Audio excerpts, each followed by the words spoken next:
बंधु माने पवित्र अक्षय तृतीया उपलक्षे आपण मानक समस्त मोर हार्दिक शुभेच्छा एवं शुभकामना। जदि आपणकर कर्कट राशि होइथाय तो आजिर एही भिडियोटी आपण मानक पई बहुत गुरुत्वपूर्ण अटे। कर्कट राशि व्यक्ति विशेष मानकर जीवन एही पवित्र अक्षय तृतीया परठारु संपूर्ण भाବରେ बदलिबाको जाउछि। कारण ग्रह नक्षत्र मानकर चलन रे एक बहुत बड़ा परिवर्तन हेबाको जाउछि। सूर्यंक समेत तीनोटी प्रमुख ग्रह एही अक्षय तृतीया परे निजर राशि परिवर्तन करबाको जाउछन्ति। देवगुरु बृहस्पति, राहु एवं केतु निजर राशि परिवर्तन करबाको जाउछन्ति, जहा फଳରେ आपणक जीवन रे मध्य एक बड़ परिवर्तन हेबाको जाउछि। तेबे एही प्रमुख ग्रह मानकर राशि परिवर्तनर प्रभाव आपणकर स्वास्थ्य, शिक्षा, प्रेम जीवन, वैवाहिक जीवन, भाग्य, कैरियर एवं व्यापार वाणिज्यर स्थिति उपरे पड़िबाको जाउछि। तो एही अक्षय तृतीया परे ए सब क्षेत्र रे आपणकर केउ सब परिवर्तन हेबो से विषय रे आजिर एही वीडियो रे आमे माने विस्तार भाबरे जानिबा। नवग्रहंकर स्थिति मध्य देखिबा। नवग्रह आपणको केउ भले फल प्रदान करिबारे सक्षम हेबे। एहा व्यतीत अशुभत्व प्रदान करुथिबा ग्रह मानक पई विशेष प्रतिकार मध्य जानिबा। सेथिपई आपणकर जदि कर्कट राशि होइथाय तो वीडियोटी को लाइक करी चैनल टी को सब्सक्राइब करि देबे एवं कमेंट बॉक्स रे भक्ति एवं श्रद्धार सहित जय श्री जगन्नाथ निश्चय लिखिबे। तो बंधु माने आसंतु आरंभ करिबा आजिर एही कार्यक्रम को, जहा आपणकर जन्म राशि चंद्र राशि उपरे आधारित अटे। तो राशि चक्रर 12 गोटी राशि मध्यरु चतुर्थ राशि हेउछि कर्कट राशि एवं कर्कट राशि राष्ट्राधिपति हेउछन्ति चंद्र। तो पवित्र अक्षय तृतीया परे मंगल आपणकर प्रथम भावरे गोचर करिवे। आपणकर द्वितीय भावरे गोचर करिवे केतु। नवम भावरे गोचर करिवे बुध, शुक्र, शनि एवं राहु। दशम भावरे गोचर करिवे सूर्य एवं आपणकर एकादश भावरे गोचर करिवे गुरु। तेबे 15 मई को सूर्य आपणकर एकादश भाव को चलन करिवे एवं गुरु आपणकर द्वादश भाव को चलन करिवे। सेहीपरि 18 मई को राहु आपणकर अष्टम भाव को चलन करिवे एवं केतु आपणकर द्वितीय भाव को चलन करिवे।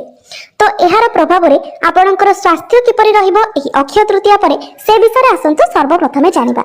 तो कुंडलीर प्रथम भावटी होइथाय आपणकर स्वास्थ्यर भाव, इम्युनिटी सिस्टम रो भाव। आपणकर प्रथम भावर अधिपति हेउछन्ति चंद्रमा। चंद्रमा प्रति 2 दिन रे निजर राशि परिवर्तन करिथांती। तेबे आपणकर प्रथम भावरे विराजमान अछन्ति मंगल।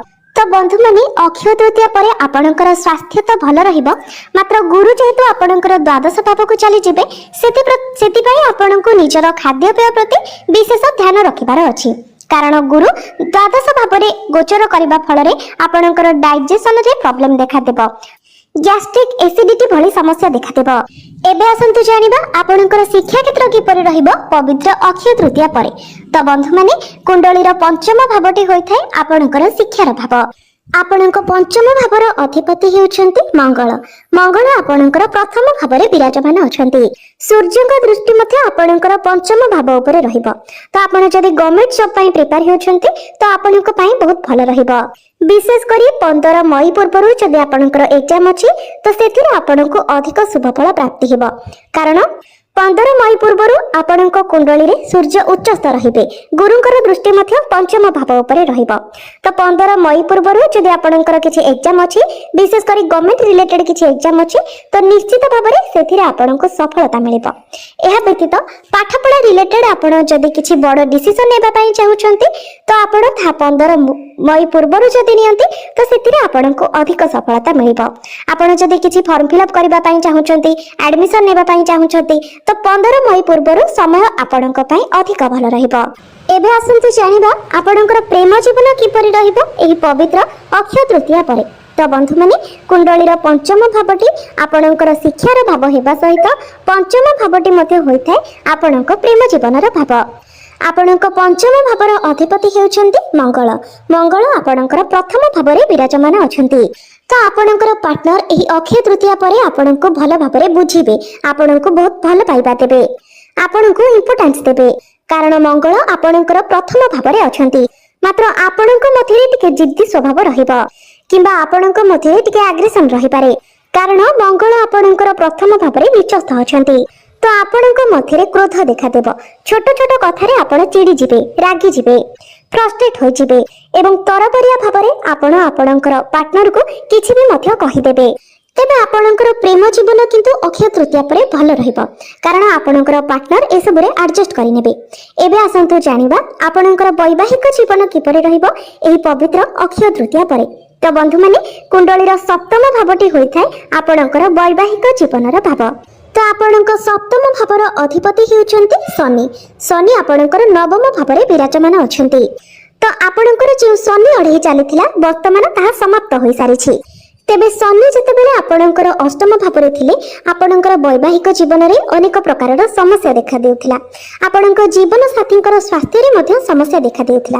मात्र वर्तमान आपणकर वैवाहिक जीवन रे धीरे धीरे सुधार आसीबारे लागिछि।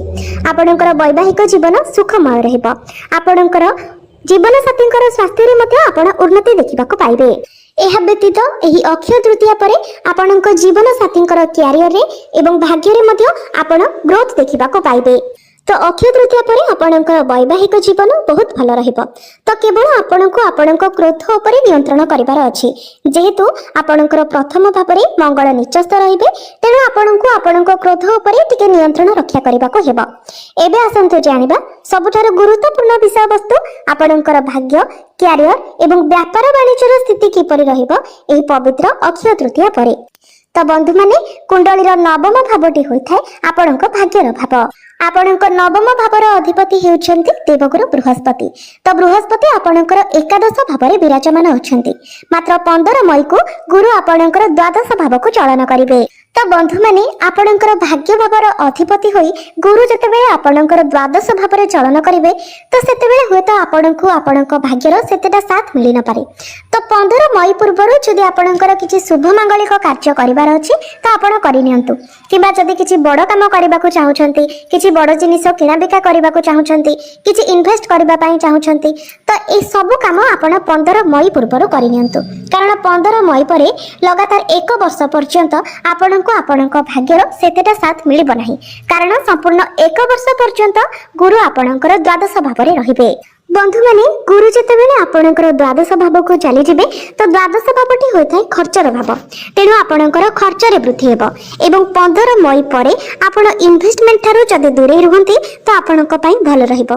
काको ऋण देबा किबा ऋण नेबा किबा शेयर मार्केट ट्रेडिंग रे इन्वेस्ट करबा थारु आपण दूरे कि रहंतु। जदि आपण ए सब करबा को चाहुछन्ती तो आपणकर निजस्व जन्म कुंडली भल भाबरे कोनोसी भल ज्योतिषक निकट रे देखाइबा परे ही आपण ए सब क्षेत्र रे आगो को बढ़ंतु। नचेत आपनको क्षतिर सामना करबाको पड़ी पारे।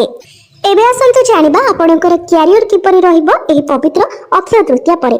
तो बंधु माने कुंडलीर दशम भावटी होइथाय आपणकर क्यारियर भाव कार्य क्षेत्रर भाव।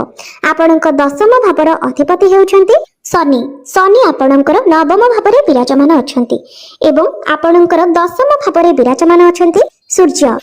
तो सूर्य आपणकर दशम भावरे थिबा कारणरू आपण आपणक निज हिसाब रे काम करबा को पसंद करिवे। अन्य काहर कथारे काम करबा को आपण पसंद करिवे नाही। आपणक डोमिनेटिंग पसंद हेबो नाही। मात्र मंगल मध्य आपणकर प्रथम भावरे थिबा हेतु आपण क्यारियर रे एनर्जेटिक रहिबे। आपण निजर काम गुडी को करि पारिबे। काम पई आपणक मन रे भय रहिबो नाही। आपणक मध्यरे कॉन्फिडेंस लेवल बहुत भल रहिबो। तो सूर्य जेहेतु आपणकर दशम भावरे उच्चस्थ अछंती तो कार्य क्षेत्र रे आपणको मान सम्मान प्राप्ति हेबो। चाकरी क्षेत्र रे आपणकर पदोन्नति हेबो। क्यारियर रे आपणको अचीवमेंट्स मिलिबो। एवं जदि आपणक निकट रे कोनोसी चाकरी बाकरी नाही आपण चाकरी पई प्रिपेयर हेउछंती चेष्टा करूछंती तो आपणको चाकरी मिलिबार मध्ये बहुत अधिक संभावना रहउची। विशेष करी 15 मई पर्यंत बहुत अधिक संभावना रहउची। तेनु आपण चाकरी पई निजर चेष्टा जारी रखिबा उचित। तो क्यारियर आपणकर अक्षय तृतीया परे बहुत भल रहिबो। यह व्यतीत राहु जेतेबेले 18 मई को आपणकर अष्टम भाव को चलन करिवे तो जे माने रिसर्च लाइन रे अछंती एस्ट्रोलॉजर अछंती आपण एपरि कोनोसी क्षेत्र रे अछंती जोठारे आपणको गभीर अध्ययन करबाको पड़े से सब क्षेत्र रे आपणको बहुत अधिक सफलता मिलिबो। तेबे राहु अष्टम भावरे गोचर करबा फଳରେ आपणकर गोड़ खसिबार संभावना मध्ये टिके बढ़ी जाय थाय। तो जेतेबेले आपण केहडे जाउछंती आपण चालिबा समय ध्यान रखंतु जेपरि आपणकर गोड़ केउंटारे स्लिप न करे। जदि आमे आपणकर बिजनेस रो कथा कहबा तो बिजनेस आपणकर अक्षय तृतीया परे बहुत भल रहिबो। आपण निजर बिजनेस को आगो को बढ़ाइबे। बिजनेस को केमिति आपण उन्नति करिवे से विषय रे आपणक मन को अनेक प्रकार रो आईडिया आसीबो एवं सेथिरे आपण सक्सेस मध्ये हेबे। बिजनेस को आपण आगो को बढ़ाइबे। बिजनेस रे आपणको लाभ मध्ये मिलिबो। तो बिजनेस पई अक्षय तृतीया परर समय आपणक पई बहुत भल रहिबो। तो एबे आसंतु जानि नेबा किछि प्रतिकार विषय रे जे प्रतिकार गुडिक करिबा द्वारा आपणकर जहा सब अशुभत्व रहुछि से सब खंडन होई परिबो एवं आपणको अधिक शुभत्व प्राप्ति होई परिबो। तो सेथिपई आपण प्रत्येक दिन चंद्रमांकर बीज मंत्र 108 थर जप करंतु। प्रत्येक दिन गुरुंकर बीज मंत्र मध्य आपण 108 थर जप करंतु। प्रत्येक दिन आपण हनुमान चालीसा पाठ करबा सहित प्रत्येक दिन उदित सूर्य को आपण तंबा पात्र रे जलार्घ्य अर्पण करंतु। निश्चित भाव में समस्त अशुभत्व गुड़िक दूर होई आपणको अधिक शुभत्व प्राप्ति हेबो एवं आपणक भाग्य रे मध्य उन्नति आसीबो। तो बंधु माने आपणकर जीवन मंगलमय हेउ एहा ही ईश्वरक निकट रे मोर प्रार्थना। धन्यवाद।